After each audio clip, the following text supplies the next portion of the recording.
Hello and welcome to another edition of Motor Cars Enthusiasts. Right off the bat on the old show today, Mercedes-Benz is showing off the brand new SLC43. Now, you may be thinking, that looks a lot like the SLK.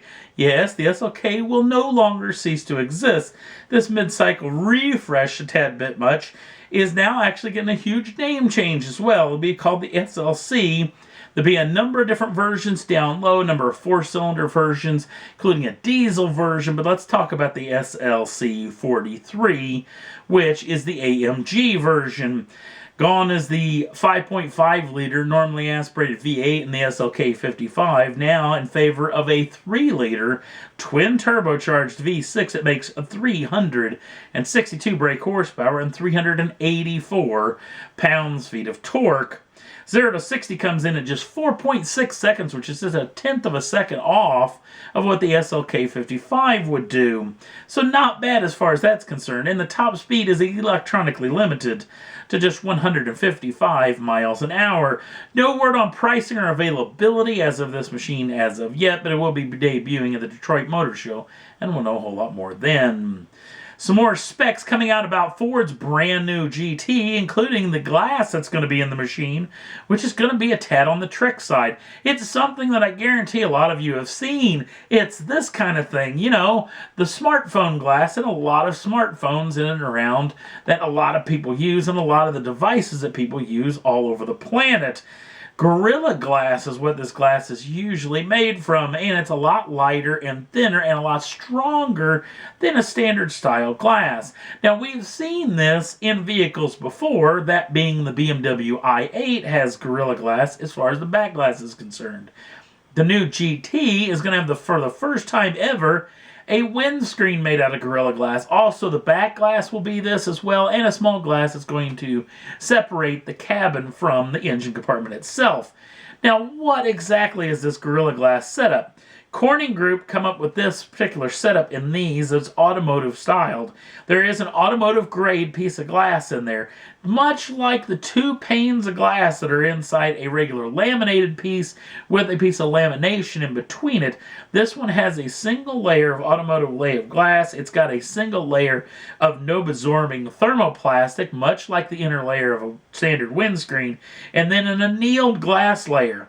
This particular setup is actually 25 to 50% thinner than standard laminated glass, which could make it as thin as what you may be looking at as far as a tempered piece of glass, which would be what a lot of door glasses are built out of.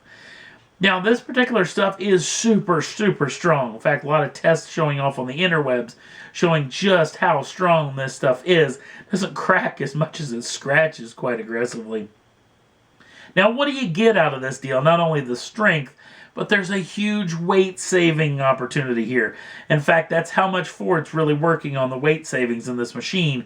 12 pounds of weight were actually put into this, or actually taken out of this machine just by using this new glass setup. So it's a pretty trick piece, and it shows you how much, especially you want that higher up weight, helping in handling and braking and in performance as well. Less weight for that to lug around. Something I should probably take advantage of to lose a little excess weight. Next up on the list, the folks over at Rinspeed, a Swedish tuner car group, has built this particular machine. It's going to be shown off at the Consumer Electronics Show out in Las Vegas, Nevada. Consumer Electronics Show has become quite the place for automotive technology to make its debut, and that's where the brand new Rinspeed Etos concept is going to debut. If it looks a tad bit on the familiar side, that's because basically it's a BMW i8. So as far as the specs engine-wise are concerned, you can look up the i8 specs. Now, as far as this machine's concerned, the only thing about it is a 6-minute video that Rinspeed put together, which basically talks about the lifestyle that this car will be able to bring you, which is pretty intriguing. I'll put it up on the Facebook page. You can check it out over there. One of the weird things, too, is you look in the back deck of this vehicle, it's got a drone in the back of it, which I thought was kind of weird, that they used in the video in somewhat of a romantic way, but kind of strange nonetheless. Good looking piece of kit. One of its biggest tricks is it's fully autonomous. In fact, it's got a brand new ZF derived steering wheel in this vehicle that will actually fold up and sink into the dashboard, bringing forth a large touchscreen that you can do your whatever, play Candy Crush or whatever it is that people do inside of cars if they're not going to be driving them. So neat piece of kit. It's got a lot of new technologies inside of it. Like I said, the video is kind of strange. You might want to check it out as well. Last up on the list, you may remember this particular machine from a year or so ago, the Sergio Concept, the Ferrari Sergio Concept, that was penned by the design group Pininfarina. You know Pininfarina, they have built some of the most sexiest machines all over the planet, including tons of Fiats and Ferraris, were Pininfarina done.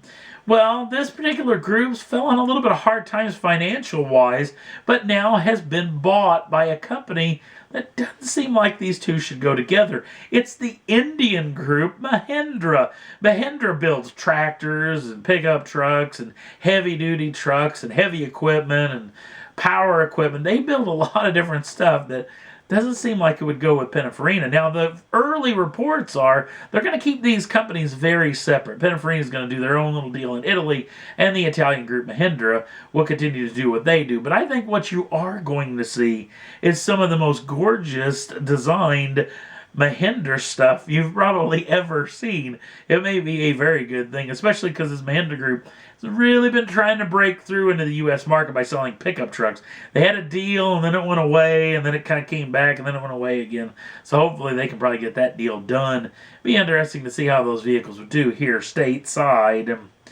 And that's all there was that I thought was worth talking about for this edition of Motor Cars Enthusiasts. If you want to jump on over to the Facebook page, the link's down in the show notes. Don't forget to like us over there. We'd appreciate that.